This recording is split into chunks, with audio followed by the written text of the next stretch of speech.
All right. Hey, everybody. Welcome. Welcome. Let's see. So just let me know if you can see me and hear me. Everything looks good on my side.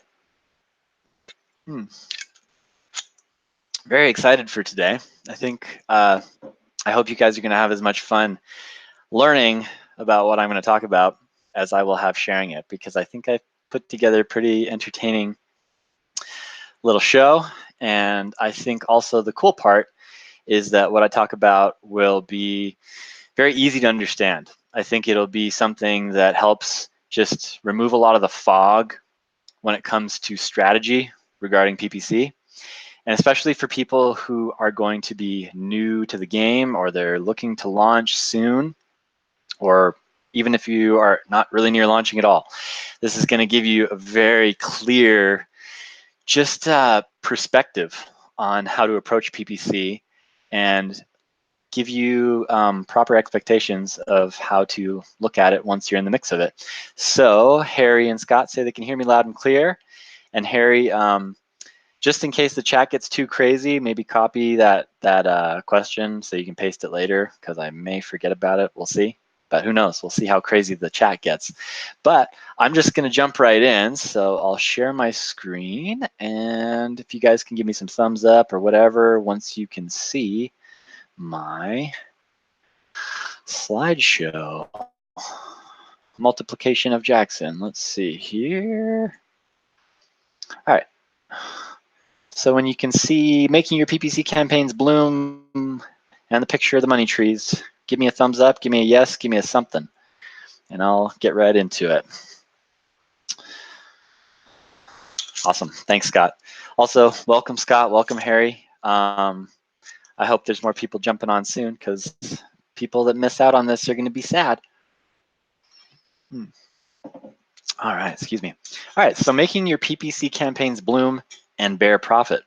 So as you see, I put a little picture there of the guy, and he's got his little money sapling, and then he's got his little baby money tree, and then he's got a full-blown money-making machine. So that's what we want to turn your campaigns into. But you have to understand right off the bat that it is a process, just like this picture shows us. It's not something that you just, bam, flick it on, and it happens immediately. It takes time, takes effort, and it takes watering. So the way I'm going to explain PPC, specifically your campaigns, is that they always develop like a life cycle. So they're always going to start off as this baby that doesn't have a concept of what's going on really, and then they're just going to grow into what their purpose is. So it's going to start it's going to be in stages, and I'm going to call the first stage the birth stage, and we'll just call that launch. So there's going to be situations where this doesn't apply. So of course, if you have let's say you have an established product and you're going to launch a whole ton of variations, that's going to be a different situation, because you already have a pretty good handle on your market, and you know what works and what doesn't, and you just have to make a few little tweaks for what your variations are. But when you're starting a complete fresh campaign with a complete new product, your knowledge is going to be limited to a certain degree, and so I'm going to call this the birth stage. And the next stage is going to be the discovery stage. After that, the acclimatization stage. Then you're going to go into the growth stage, the maturity stage, and then I'm going to call it the reproduction stage. So keep these in mind. Start brewing the concepts and the imagery that comes in your mind with these things, because this is going to be very relevant to how you approach your PPC when the time comes. So birth or launch. I hope you guys get a laugh out of this, but baby blankets shipped prime, $19.99. 5,000% ACOS, priceless. So I hope you guys get the joke, but baby blankets are a pretty common thing to sell on Amazon. But I'm sure a lot of people selling them have 5,000% ACOSs, and it's kind of like a new baby. It costs you a lot, and it doesn't bring you much. It brings you a lot of joy and excitement and other things, but it doesn't bring you anything in the way of productivity. So in the birth stage, you're going to want to start with automatic and manual fixed campaigns, okay? So because you're starting with a wide open slate, and your campaigns, they just don't really know what they're doing yet. they're just new in the world. It's their first look at life, and they need to have some experience under their belt, even if their belt is very, very small, and get a handle on things. So pardon me, I'm going to take a drink of my beverage here. All right. So guaranteed, this birth stage campaign is going to make mistakes. It's going to advertise in the wrong places at the wrong times for the wrong things, and that's just how it goes. It's going to need your protective monitoring. So you're going to have to look after it. You're going to have to keep a close eye on it. And you need to start recognizing patterns, because every campaign, which we're going to talk about later a little bit, is going to have its own personality, just like a newborn child. And you need to start getting skilled at recognizing things. So, there's some children that, all babies are kind of babyish. They all have pretty similar characteristics as babies, but doesn't matter how young your newborn is, it's still deep down inside going to be an introvert or an extrovert. It's going to have its own personality just built in there waiting to bloom. And the sooner you can recognize those patterns and where its strong suits are and weak places are, the faster you're going to be able to amp it up into something productive. So the next stage is going to be the discovery stage. So this is your little baby going, what's this? What's that? Oh, hey. And this is where you start to get a handle on the world around you. You aren't completely helpless, just sitting there at the mercy of whatever comes around. And so this is where you can start optimizing and negating keywords. So in the discovery stage, it's all about absorbing new information. You're going to have your advertising you're going to have your advertising dashboard within Seller Central that kind of just gives you a broad overview with a graph with some basic details, and your campaigns with some metrics showing up there. And you're just going to be absorbing all this, and you're going to want to start running your spreadsheet reports and starting to examine those, getting familiar with them, learning how to read them, learning how to manipulate the data in them to be more functional or more easy to read, and so that you can use that information. So next, you're going to want to start first identifying the faulty points. Okay, first things first. The first things first when you have a newborn is you're going to identify the areas of danger that you need to immediately block. So, for instance, you find that your newborn is, or maybe your halfway toddler, likes to grab on the certain cupboard that has a whole bunch of sharp, pokey things inside of it. First things first, lock that cupboard. So it's the same thing with your keywords. If you discover that if we take, for instance, Harry's example here, the 40-ounce coffee mug, and you find that Amazon is advertising that with frying pans in your automatic campaign. Well, I can't imagine that actually happening, but just an example, you might need to immediately negate frying pans in your campaign so that your product never shows up for frying pans. So this is you immediately identifying dangers that can harm you or harm your product or your finances, your business, and shutting those off, protecting yourself. And we're going to talk a little bit more detail later on, because immediate faulty points are what I'm going to talk about as things that are completely irrelevant. So, there are certain things for a newborn child that they are just to never touch. A newborn child is never going to have the motor skills to handle any type of knife, likely any type of fork, and a lot of things that aren't sharp might just be too big. And oh crap, am I not sharing my screen? Can you guys not see this? Or David, maybe you're meaning, can you get the slideshow afterwards? Is that what you're saying? Sorry for the interruption, but I want to make sure you guys are seeing this. You guys let me know if you're seeing the slideshow. Kind of freaked me out there.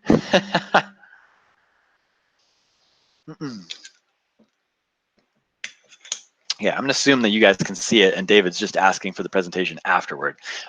Anyhow, so with regards to removing faulty points, you want to identify, okay, good, thanks, Scott. You want to identify areas that you know for sure are never going to be a good thing. They're never going to have value ever in the future, ever. for your product. That's what I'm talking about with faulty points. So those you want to identify and remove immediately with keyword negation. And there's going to be phrase and there's going to be exact. If you have an exact keyword phrase, yes, you can exact it. If you're noticing, like say for instance, with Harry's example again, you're getting like 40-ounce coffee mug black, 40-ounce coffee mug blue, 40-ounce coffee mug pink, but you sell a 24-ounce coffee mug, then you could do 40-ounce coffee mug as a phrase, negation, and then any long tail phrase that includes 40-ounce coffee mug in it, regardless of what other things they add, that won't show up either. So that's going to be how negations work. So then beyond just negating bad things, you want to start identifying strengths, right? So, just like you would start playing with your newborn and learning how they respond to things, what scares them, what excites them, what kind of play they really enjoy, what kind of play that they find irritating. You want to lean into those strengths that you identify in your campaign. So if your automatic campaign is identifying keywords that are making you money already, boom. Those ones you want to highlight, make note of, and start monitoring closely, because chances are good that those are keywords that you are going to turn into a manual campaign and go very aggressive on. So that is going to be how you lean into strengths. Now here's the tricky part, is because, and this is where a lot of people struggle in the beginning, and this is why I'm comparing it to a newborn child, because I think we can all understand this, that you can't protect the newborn from everything. The newborn can only learn certain things through experience, just like we, when we're grown up, still can't learn things without experiencing them, aka through failure or through pain or whatever. And so sometimes a baby just needs to fall in order to understand how to gain balance, or how to judge a situation is safe or not, right? And so in the same way, when your product is new and your campaign is new, you can't look at anything that's losing you money and say, bad, no more, because you'll never get anywhere that way. You'll never learn anything that way. You'll never grow.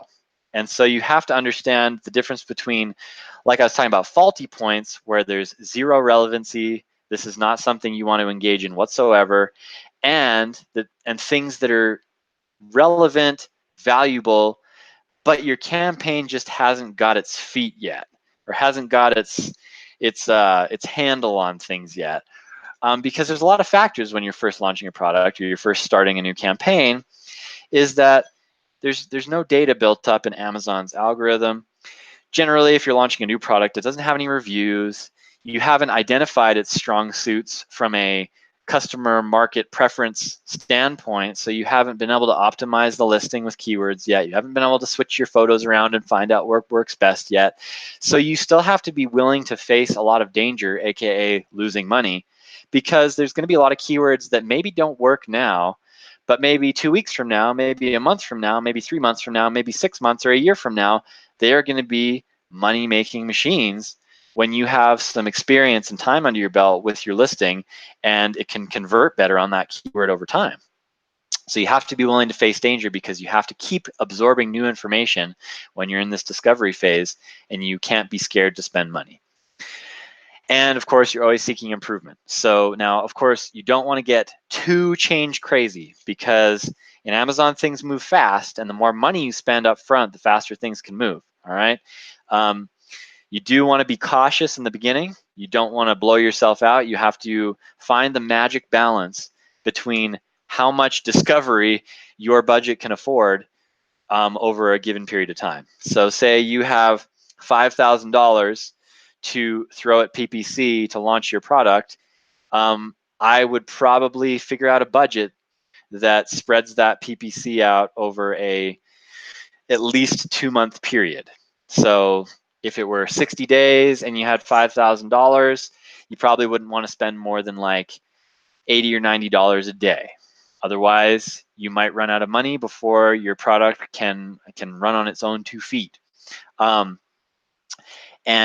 here's the thing, say you only have $1,000 and you've got to go 2 months. Well, that will take a longer time to gather data, But if you can limit that budget down to, well, let's just say $1,200 for ease, if you can limit that down to $50 a day or whatever that would be. I'm not doing my math very well. I think it's probably $20 a day. I'm not sure. Anyway, yeah, it's probably $20 a day. Anyhow, but you gotta budget that and understand that you don't want to blow yourself out, because if you spend too much money when you first launch, you can really hurt yourself and learn lessons without the wherewithal to learn them in the long term. Maybe I'll talk about that a little bit in more depth later, since maybe wasn't as clear as I hope it would be. All right, so next stage is going to be the acclimatizing stage. All right, so the image here, the little baby, or I guess more of a toddler, is in some winter gear in the snow, right? So the difference between the acclimatizing stage and the discovery and birth stage is that you don't plop a newborn baby naked out into the snow, because it's not prepared for that. And you also don't put a small 6-month-old out in the snow with no clothes on, because it also can't handle that. So you want to get to the point with your campaign where you can recognize the environment you're in to some degree, and you can adjust to it accordingly. And so just like it's wintertime, there's snow, and this toddler has some winter clothes on, presumably handed over and possibly helped to be put on by this person's parents, you have to be the same way with your campaign. You have to put it in a situation with the tools and the settings that it can handle that situation well. So this is where you're getting familiar and comfortable with reality. So you can understand what's going on in your market. You can see the conditions. You can start getting a feel for the seasons, maybe, whether that's time of day, day of the week, because sometimes some products are going to perform really well on the weekends, and some products are going to perform pretty much the same every day, or they're going to have a random awesome sales day on Tuesdays or something like that. It just depends on what your market's like. So you start to recognize these things and you start to adjust to them, because maybe it makes more sense for you to up your budget like 2 or 3 times on Wednesdays, because that's when there's a ton of traffic. And if you run out of your budget early in the day on Wednesday, it's not going to serve you very well. So you have to start recognizing these patterns and acclimatizing to them and acting accordingly. So basically, the personality of your market, of your product, and of your PPC campaigns is starting to clearly show up. You're starting to see trends and patterns. You're starting to see how things behave. And this is where you're also learning how to avoid pain and find pleasure, aka how to stop losing money and how to make money. So you're going to start learning, okay, for whatever reason, even though this keyword is extremely relevant to my product, which you're going to find a lot of in the beginning, especially with hyper relevant short tails that have a lot of traffic. And I'll go into a little bit more depth if I can later on as to why that is. But you're also going to find keywords probably starting with long tails, where for some reason, if a customer types in this specific long tail, they just love your product and they buy it.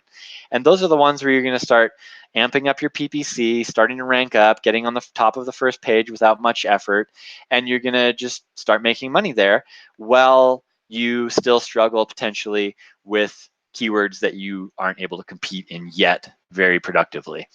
So this is where you're going to start accumulating methods for protection and for aggression that you've tested and confirmed over time. So, at this point in time, you've been consistent. You've been running your PPC reports every like 7 to 10 days, accumulating the data, checking it over, seeing how it shifts over time as you get more reviews, as you get more ranking on keywords that you're targeting. And a quick tip here, guys, I recommend, if you can, it's probably best to run your PPC report every 10 days to 2 weeks. So once you get somewhat established and you're not having to put out fires like what I was talking about with those faulty points, just eliminating complete irrelevancies. Once you've cleaned up your irrelevancies in, say, your auto campaign, there's not a whole much, that doesn't take very long to do. And then once you get there, you're gonna start identifying trends, and there's not gonna be as much dramatic flares and fluctuations in how your PPC behaves. Aside from seasonality, like fourth quarter is going to be a completely different story than February and March, for instance. But what you're going to start noticing is, sorry, I kind of lost my train of thought there. Anyway, but so methods for protection and aggression. All right. So what you're going to start identifying are patterns, and it's not going to require as much upkeep to really make significant changes. So really it's best to run a report every 10 to 14 days. So basically two to three times a month. What I do is I either run a report every 2 weeks or every 10 days, depending on how much change is going on in my market.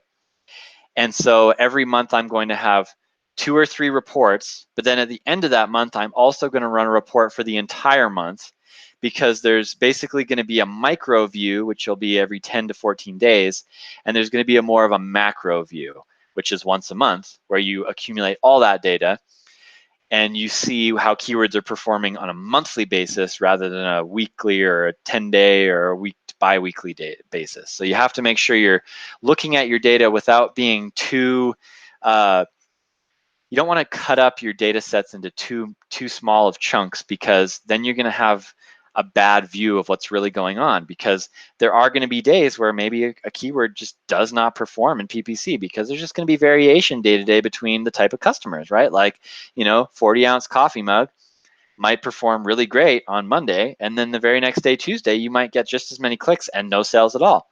And that is not very helpful data, because that is just going to be natural fluctuation within your market. And you have to have longer data sets to really get a true picture of what the real performance is. So when you're getting better at monitoring this data, looking at your spreadsheets, watching and monitoring your dashboard and seeing what bids work best and what times a day work best and stuff like that, just by looking at it, you're going to start putting together these strategies just in your head and eventually on paper and probably into documents that you refer to, on what you need to do if things shift and you need to protect your capital, and what you need to do if things shift and you need to go fully aggressive. Like, for instance, today is Good Friday, and a product like mine amps up. I get a whole bunch of extra sales because a lot of people aren't working today, and so it's almost like an extra weekend day, and a lot of people are buying. That's just how it works in my market niche.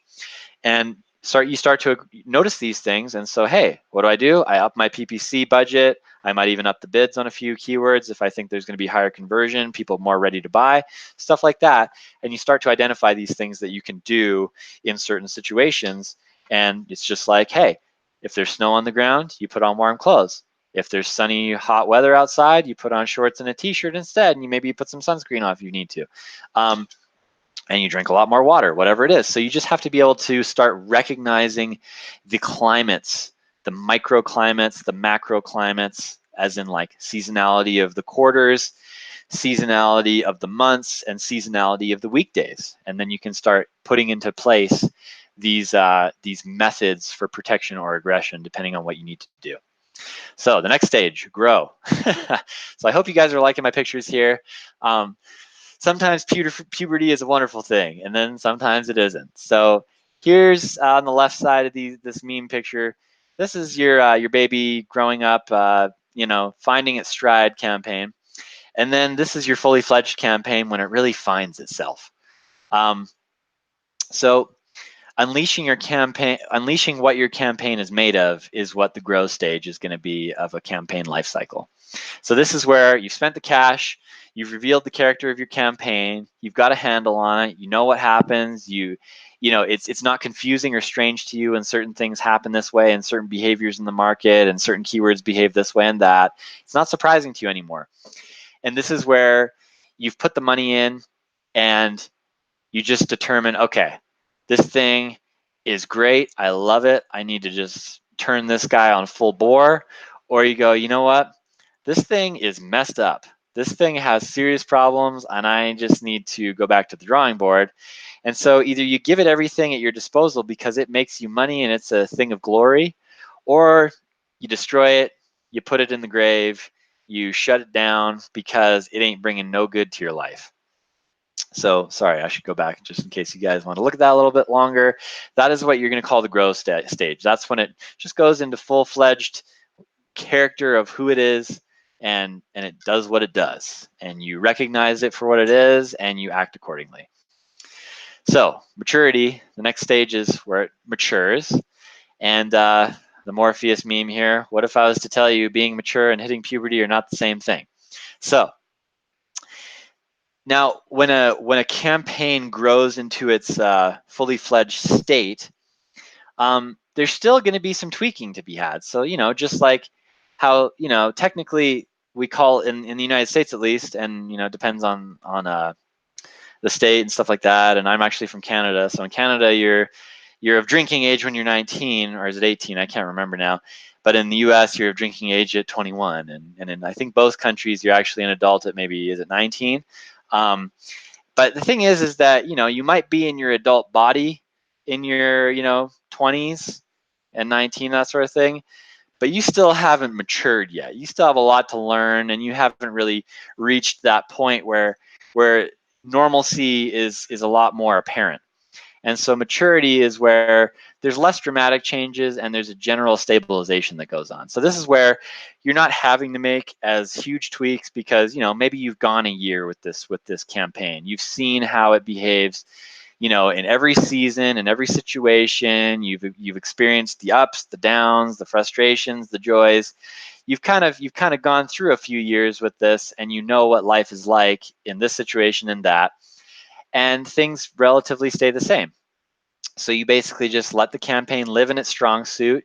You don't mess with it too much. You just let it make you money, and you keep, I call it, the aces in their places. So the things that work, you keep them working, and the things that don't, you kick them out, and you just let what works. And so you have clean, focused results, and you don't have to really think much about it. It just does its thing. So this is where I'm going to say it's time to start reproducing. Generally a sign of maturity in anything is that it can reproduce, right? So, any biological thing can reproduce once it's mature, right?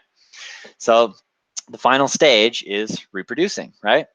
So in the beginning, you're going to start with maybe your auto campaign, which you're going to have to do a lot of negating and tweaking to. You're maybe going to start with a manual campaign with a fixed bid so you can control exactly where your ad stays. And you're going to learn some lessons when you're a little child, right? But eventually, you're going to start recognizing patterns, and you're going to start wanting to try new things, and you're going to start getting some data under your belt over time. You might start doing new campaigns. ASIN targeting, you might start targeting the competitors that are showing up in your auto campaign that you're always getting sales from because their listing sucks, your product's better, whatever it is, your price is better. And you're going to start making another campaign for ASIN targeting. Also, you're going to start noticing, okay, well, hey, this keyword, it works really well at this bid, but if I ever go higher than that bid, it doesn't really work too well. So I'm just going to set it to a manual down so it never goes higher than that bid, but Amazon can tweak it as needed for when it maybe won't convert as well. And then the reverse, if you want to be present at your best at any time. So there's going to be different campaigns you want to get into. So don't just settle for one.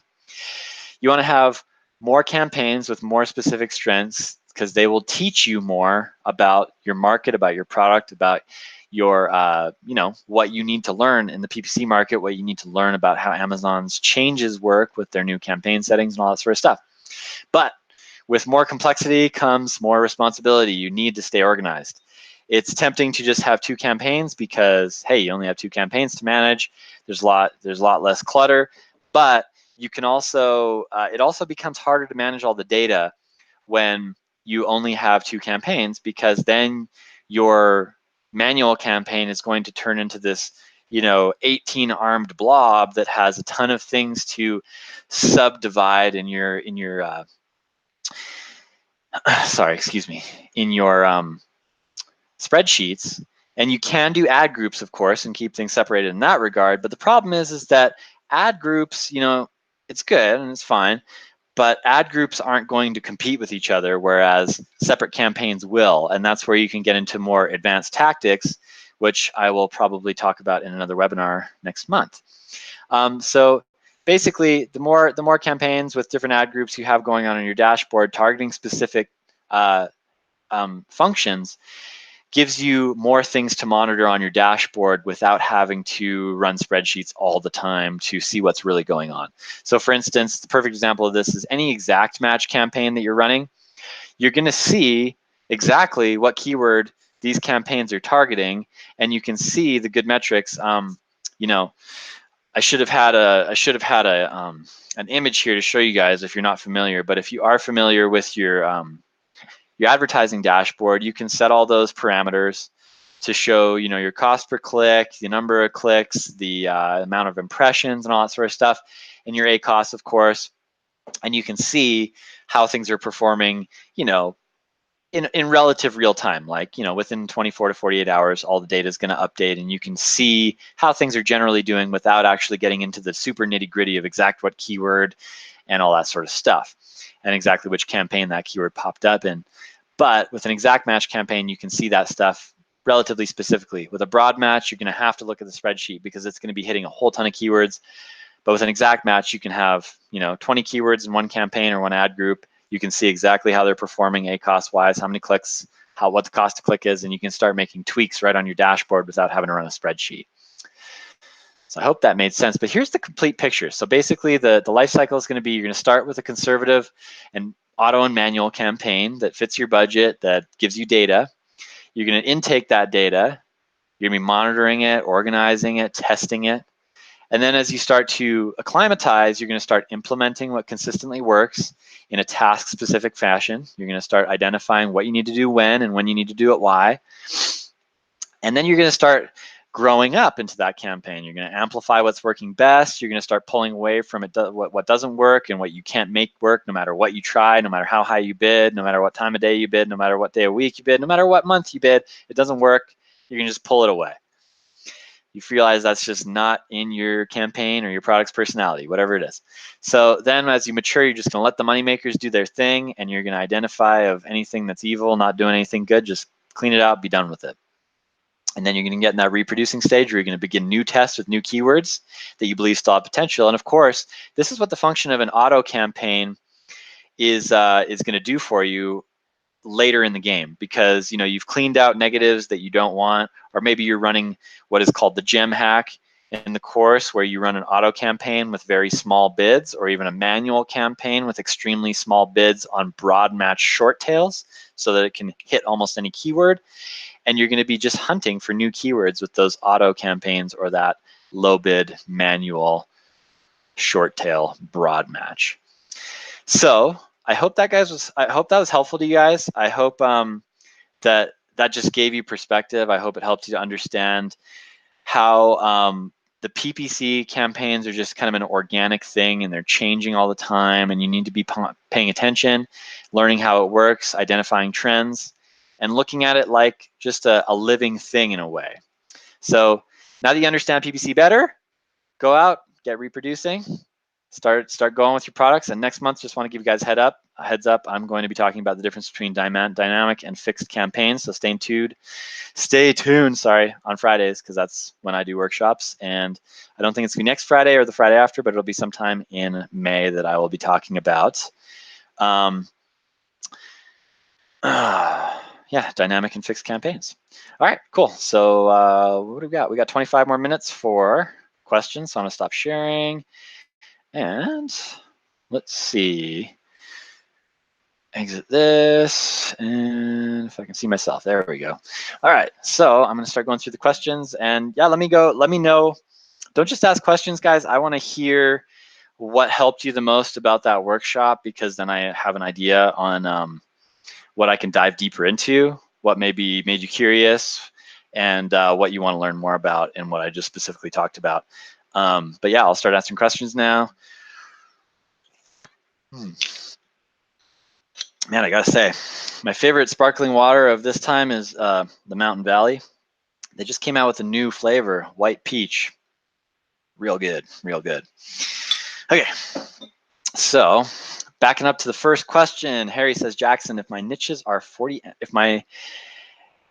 40-ounce coffee mug and I get a 24-ounce coffee mug to run a test campaign, can I use the keywords associated with the 40-ounce? All right, so Harry, technically, yes. Because for instance, you know, just like I was talking about with an auto campaign when you first start, if you're doing an auto campaign and you have coffee mug in your title and it's relevant to your product, then there's a good chance if you bid high enough, and if you exclude say 24 ounce from your title, then Amazon isn't going to know that 40 ounce is irrelevant. So to do that, you might just want to, well, you'll probably want to put 40 ounce in the title, even though you have a 24 ounce mug.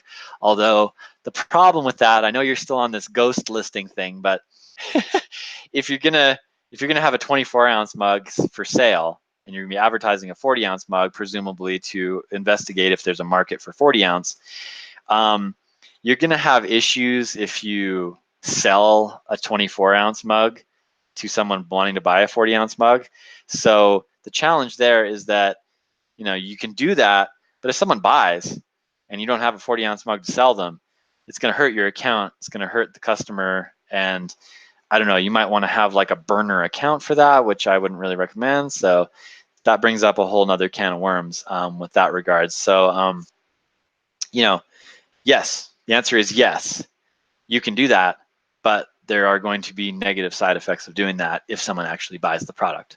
All right, so discovery stages after you run the automatic campaign for 10 days. Yes, Harry, when you're first starting, I would recommend relative aggression. So you want to run the campaign for at least 7 to 10 days because it's going to take time to get some data. And like I said, you do want to have the budget within an area that you can endure, but the higher the budget and the more aggressive the bid, the faster you're going to get data, because generally what most people experience is their product does not show up anywhere on PPC with manual exact campaigns at all for a period of time. So automatic campaign is really the fastest way to get exposure a lot of the time. Excuse me, sorry, bubbly water. And so yeah, you want to run that campaign with probably closest to the highest bid and highest budget that your comfort zone allows, so that you can have the highest chance of getting impressions. And then you're gonna look at that data after you have at least 7 to 10 days, because honestly, when you're first starting, unless you start getting 10 sales out the door on a daily basis right off the get-go, because you just built your listing so well, picked your product so well, differentiated it perfectly. If you're not getting like 5 to 10 sales right out of the gate, you're not really going to have a lot of data to work with even after 10 days. So it just depends on how aggressive you can go and how desirable your product is, how many clicks you're getting.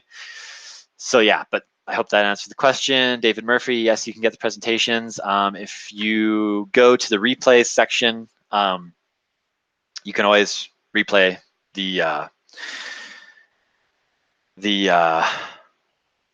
workshop. Sorry. And if you're asking if you can get the file for the presentations, I will have to ask about that. I kind of don't think we make those available as files in the group, but I'll find out if we can do that and I'll let you know. Okay, Scott Moore says, I had nearly 70 keywords in the start. Now I have half of them, but I'm upgrading soon. I will run all of them again and compare. Never static. Yeah, good comment, dude. That's the thing, is it's always changing too, because not only can you change your product, but your market's going to change. You know, you're going to find that some keywords are just like the bee's knees at certain times of year. Like it's what everyone's searching for. It's what everyone's fighting to get ranking on. And then all of a sudden, you know, a few months later, they die. Nobody's searching for them anymore. Search traffic drops from the thousands to the hundreds, and nobody cares anymore. Nobody's aggressively bidding on the bid drops. Doesn't really matter if you're ranked on that anymore, because you're not getting any sales from it anyway. So things change. You just have to be up, you know, watching, always monitoring and seeing how things are going over time. Yeah, and Harry, 70 is a lot, but I have way more than 70 keywords, way more than 70 keywords that my product sells for, because it just depends on what type of market you're in. Some people, they really only have one keyword where they get all their sales from. And then there's other products where there's so many varying ways of describing or writing and typing out a keyword that's still going to have some degree of relevance to that product. And for instance, accessory markets, you know what I mean? If you're searching for an accessory, then a lot of people, they might just search blah, blah, blah accessory. And there can be 25, 50, hundreds of accessories that you fall in the category of, but you're going to have tons of people competing for that keyword that have completely different products than you, just because they're accessorizing the same thing. So it really depends on the market, whether you have a handful of products, maybe just one primary keyword, handful of keywords, sorry, just one primary keyword, or you're going to have such a huge plethora of keywords that you basically don't even advertise on some, and you just advertise on your top focuses, and that's how it goes. Brian says, anybody else knowing slower than usual sales today? No, but like I said, it just depends on your product. I'm actually experiencing higher than normal sales today because it has that weekend holiday effect where, my type of product sells way more. I'm sure it's just, everybody has different experiences depending on what they're selling in. Some people don't sell as well in fourth quarter, and some people, they have a blowout and then they have to be careful not to order too much inventory for first quarter where things die out and they're like, oh crap, what am I going to do with all this? I'm going to pay so much in storage fees. So it all just changes. But yeah, if you're experiencing something abnormal, it's probably due to Good Friday today. So maybe your type of customer is not doing buying. Maybe it's not part of their habit, their routine, their tradition, their culture to shop on Good Friday. Scott says, my PPC, it was amazing what others were typing in that I never thought of. Yeah, for sure, man. That's the thing, is you discover keywords that you never think of. And that's why there's the birth stage where you just have no idea what's going on. There's the discovery stage where you have to bring in all this information because, we talk about the research of products and keyword research, but in reality, some products you're gonna have no idea which keywords are going to be huge money makers for you, because sometimes there's so many keywords and there's so many permutations of keywords that it might be 10 to 12 to 20 keywords that you never even thought of when you were doing your product research that end up being great sellers. And it might be the products, or that might be the keywords that you were researching and you were planning on launching for, that you have a struggle competing in, and you might not even focus on for a long time before you can compete in those. So let's see. Or they might die out, like I was saying, like a keyword might go from keyword king to the keyword grave. Let's see. Harry says, Jackson, you working on your second product? Yes. Yeah, I'm actually probably going to be adding a second product to my lineup this summer, if all goes according to plan. So yeah. All right. All my keywords have a bid amount, some very small. Yeah, for sure. David, hey man, how's it going? Is it a good idea? Excuse me. Is it a good idea to be thinking about PPC, thinking ahead to PPC when initially researching a product? Yes, it's never a bad thing to be thinking ahead about PPC, but you have to keep in mind that you're not really going to have anything to really apply with regards to PPC unless you're doing the PPC method, which I know Harry is deep researching in right now, where you put up a product on Amazon to get real PPC data. So basically, the normal way to do that would be, okay, say for instance, he's using the 40 versus 24 ounce coffee mug. You find a supplier that can make a generic 40 ounce coffee mug, and you toss 100 of them on Amazon and you see if people are buying 40 ounce coffee mugs. And that way, since you actually have the physical product on hand in an Amazon warehouse, you can start running PPC for it. And if there's no one else selling it, you're going to get all the traffic, and you can see whether there's buyers and whether they're profitably buying from you of a generic crappy product with a crappy listing, with a crappy title, with a crappy optimization. Because generally you want to test PPC with a bad listing, because you don't want to really draw attention to what you're doing. You want to kind of keep on the down low with what you're doing in that test. And if people are buying on a poorly optimized listing, that is a very good sign for them buying on a very optimized listing with really great photos, with good differentiation, with nice branding, all that sort of stuff. So if you're going to be doing PPC test products, then yeah, PPC is how you're doing your research. So in that situation, yes, very valuable to be thinking about PPC when you're researching a product. All right, when I'm doing a test campaign, Harry says, I don't differentiate since I'm getting the product from Walmart. Exactly, yeah, Harry, you just find whatever you can that you can sell and put it up on there, run some test campaigns and see how it goes. Brian says, hi, Jackson. Looking forward to you going into more depth in the future. I think this was a great intro to, and good things to come. What do you consider to be a good click-through rate and CVR? Conversion rate. Okay, sorry. Yeah, sorry. I've never seen that acronym before. So I I would say a good click-through rate. So it really depends because, well, generally the consensus is if you're getting a 0.25% or higher click-through rate, that's good. Don't ask me why that's the magic number, but statistically, with how many people are just window shopping with versus how many people are actually looking by, which versus how many people are just happening to have an impression on your product because they're looking at someone else's product and yours shows up on the product page, the magic number is 0.25% or higher.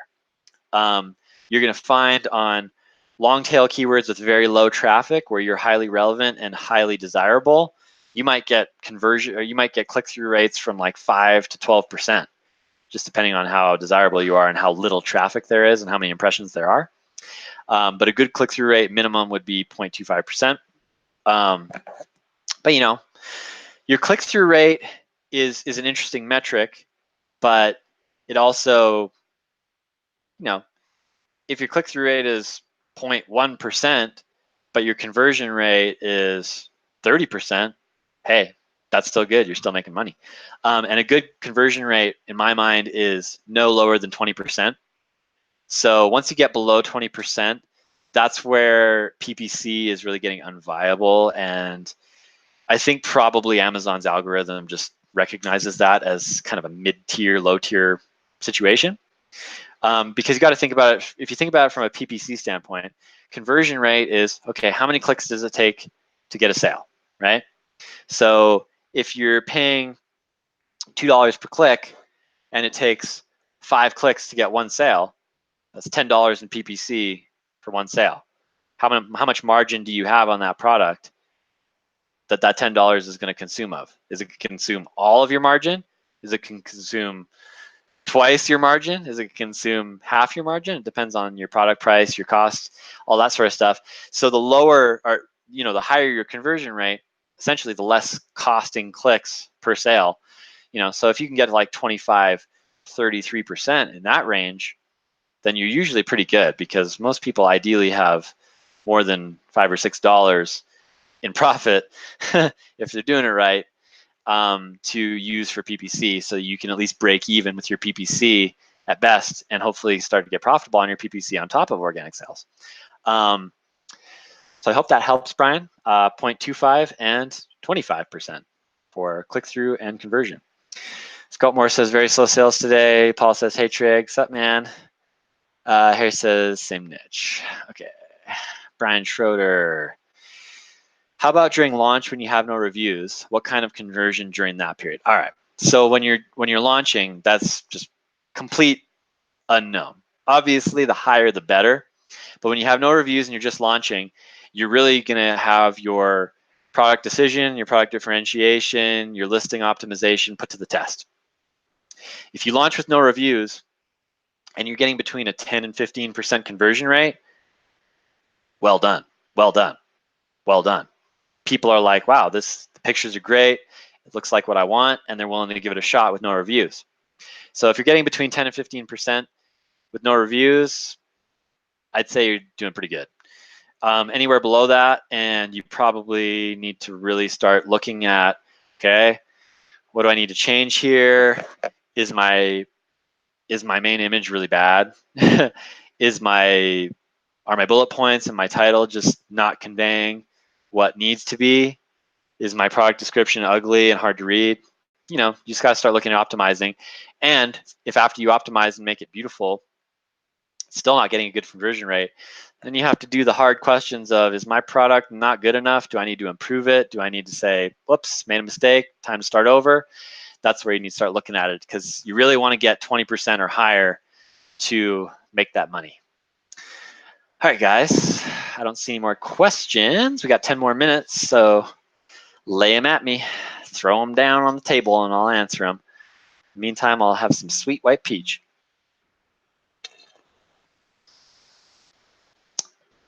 It's good stuff, guys. It's good stuff. And there's actually no sugar. It's just flavor, but it tastes sweet.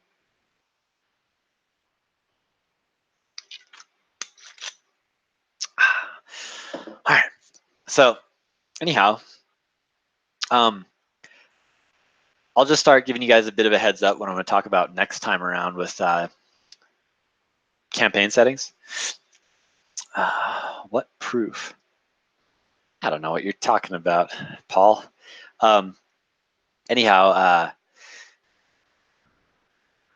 sorry, I'm watching the chat here.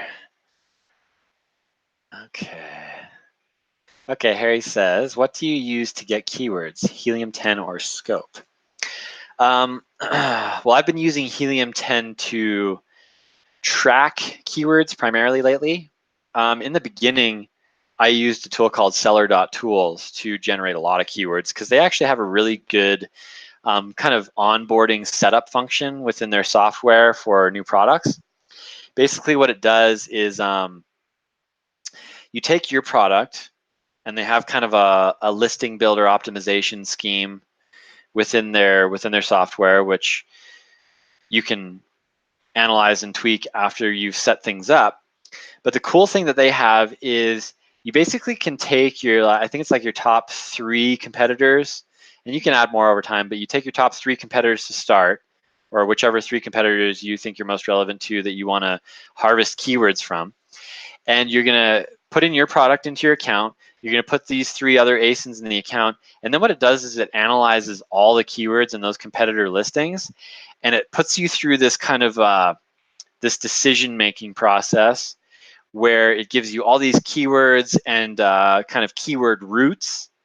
And you go, yes, relevant, no, not relevant, no, not relevant, yes, relevant, and you just keep going through stages of pulling all these different keywords out from all the competitor listings, and then it generates this giant keyword tracking list for you to follow for your ranking on those keywords. And of course, you can add them manually, but probably the area where you're going to get a lot of your keywords from over time is just from your PPC campaigns, because it's going to be those medium and long tail broad match campaigns that are going to generate a ton of keywords that people are searching. And generally what you're going to find is there's going to be, if your product has a lot of keywords relevant to it, if it's not one of those one and done keywords or maybe 5 keywords, if your product has a lot of permutations in keywords that are relevant, then you're going to have those broad match medium long tail campaigns discovering a lot of random, pretty much one impression keywords that people type in at random that are the super persnickety people typing in like 5, 6, 7 word keywords. And those are just going to show up in your broad match campaign spreadsheet reports. So, like say for instance, if we go back to the coffee mug, maybe you have a broad match campaign on 40 ounce coffee mug black, right? And let's see, that broad match campaign, or let's just say 40 ounce coffee mug to simplify things. That broad match campaign is going to have a whole bunch of people searching 40 ounce coffee mug because it's more likely that'll get more traffic, more searches because it's shorter tail. But then that broad match campaign is going to allow all sorts of additional keywords to be tagged onto it and still be targeted with that campaign. Excuse me. So you're going to have people that search for a 40 ounce coffee mug that's black, that's blue, that's green, that's pink, that's got a square handle, that's got a round handle, that's got a different styled handle, that's got whatever. You think of every different additional attribute you can think of, and that campaign will include it as long as it has 40 ounce coffee mug in it. And you're going to get probably, say you'll get hundreds or thousands of impressions on that main keyword, and then you're going to get like 1, 2, 5, 10, 15, 20 impressions on all these random, super extremely detailed keywords that people are typing in. And if you start getting like 5 and 10% ACoS on some of these extremely long keywords, then you can create a separate broad match campaign for that extremely long tail keyword, or you can even do an exact match on it and negate it in that other broad match campaign, and you'll probably bump right up to, top 3, top 5 on that super crazy low traffic long tail right away. And something to keep in mind, guys, that I learned recently to think about with super extreme long tails that have low traffic, they're still important for you to target and rank if you're getting profitable sales on them, because generally super detailed long tail keywords are a differentiator between a ready-to-buy customer and a window shopping customer. So, for instance, if you're looking for your favorite new coffee mug, you might type in coffee mug, and there's going to be a million choices of coffee mug, and you might click on a whole ton of coffee mugs, advertised, sponsored clicks, or organic ranked coffee mugs, and you might have no intention to buy whatever. You're probably looking for like 3 to 5 coffee mugs that you're going to add to your short list, put in your cart, and examine later, read the reviews later, think more about what you exactly want, considering what the options are.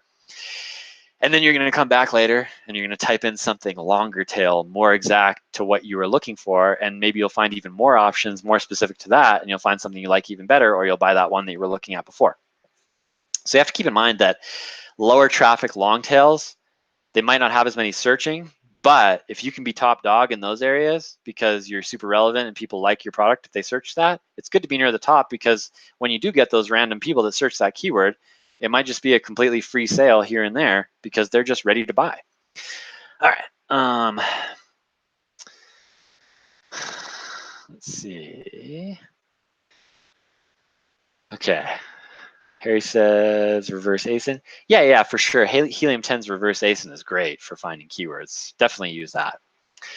So Paul's talking about alcohol proof for the drink. You're talking about the coffee mug? I don't know what you're talking about, man. You're being silly. You're being silly. Long tail. Oh, gotcha. So 40-ounce coffee mug for your coffee with Baileys.